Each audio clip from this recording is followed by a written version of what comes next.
Bonjour. L'âge et les circonstances changent la vie d'un homme ou d'une femme. Je répète, l'âge et les circonstances changent la vie d'un homme ou d'une femme. La plupart des fois, vous allez remarquer avec moi que quand un homme grandit, évolue, autour de 30, 35 ans, c'est un homme qui a un certain caractère. Il peut être un homme colérique, un homme joyeux. Mais arrivé à un certain moment, il peut atteindre au-delà de 40, 45 à 50 ans.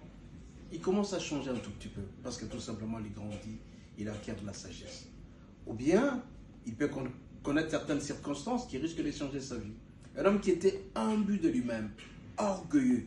Chaque fois quand on lui disait bonjour, il ne voulait même pas répondre parce qu'il avait beaucoup d'argent. Et subitement comme ça, il peut arriver dans une situation, il est ridiculisé, il est humilié.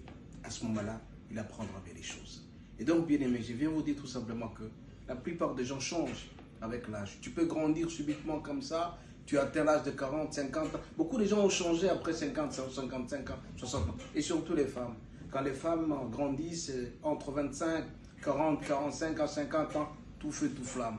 Et petit à petit, avec la sagesse, elles peuvent commencer à changer. Mais dans tout ça, pour bien changer, c'est la parole de Dieu. Plus tu vas écouter la parole de Dieu, plus tu changeras certainement et plus tu seras accepté ou acceptable dans la société. Mais beaucoup de gens ne changent qu'après conséquences. Comme on a toujours dit, les conséquences corrigent mieux que les conseils. Tu vas changer parce que tu vas rencontrer une circonstance qui va te rendre ridicule, humilié. Tu étais un homme arrogant et subitement comme ça, tu te rends rabaissé. Parce que ce sont les circonstances de la vie.